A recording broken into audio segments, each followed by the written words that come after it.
Hello, આજે અમે મા દીકરાની રસોઈ ચેનલમાં બનાવીશું ખાસ બાળકો માટે રેસીપી. આ રેસીપી આપણે બનાવીશું મમરાની, વઘારેલા મમરા. તો ચાલો રેસીપી ચાલુ કરી લેવી.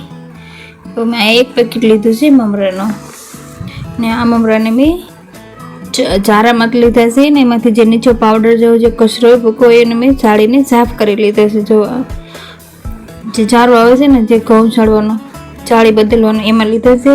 અહીંયા મેં લીધી છે લીલી મરચી. આ મેં મોડી મરચી લીધી છે, ઝીણી કટિંગ કરી લીધી છે. તો કડાઈમાં લીધું તેલ ગરમ થઈ ગયું છે. એમાં આપણે નાખીશું રાઈ ફૂટી જાય પછી આપણે નાખીશું જીરું. આપણે જીરું નાખીશું, ઉપરથી નાખીશું આપણે 1 ચપટી હિંગ. હવે આપણે નાખીશું મીઠા લીમડાના પાન. અને આપણે વઘાર થોડીક વાર પછી આપણે નાખી દઈશું લીલી મરચી. આપણે મરચી નાખી દીધી છે અને આપણે મરચીને ચાતળી લઈશું.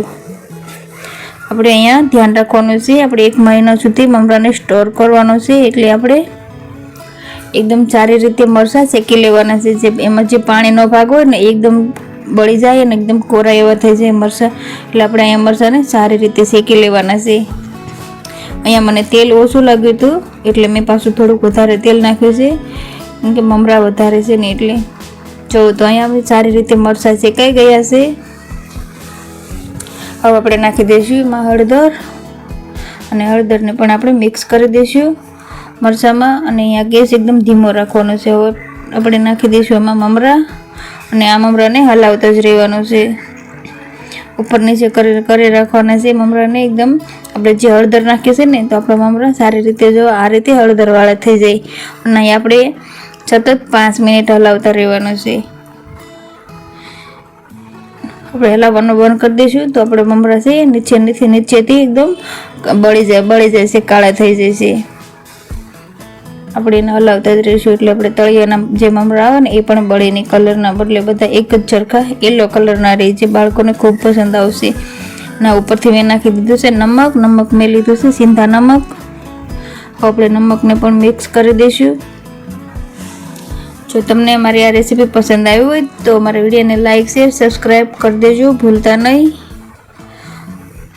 આ મમરા આપણે 1 મહિના સુધી તો એકદમ સારા રહેશે, કેમ કે આપણે મરચાં જે આમાં સારી રીતે શેકી લીધા છે, એનામાં કોઈ એવી વસ્તુ નથી જો ખરાબ થાય. જો તમે આવી રીતે મરચાં નાખીને ન બનાવતા હોય તીખા મમરા તો બનાવજો. આમ તો રાઈ જીરામાં વઘારેલા હળદરવાળા મમરા તો બહુ બધા બનાવતા હોય છે, પણ આ મમરામાં થોડીક તીખાશ રહેશે, એટલે બાળકોને ખૂબ પસંદ આવશે ખાશે. અને આપણે મોટા પણ ખાઈએ કોઈ. ચલો તો હવે હું લઈ લઈ 1 ડબ્બો, અને ડબ્બામાં હું મમરાને સ્ટોર કરી લઈ.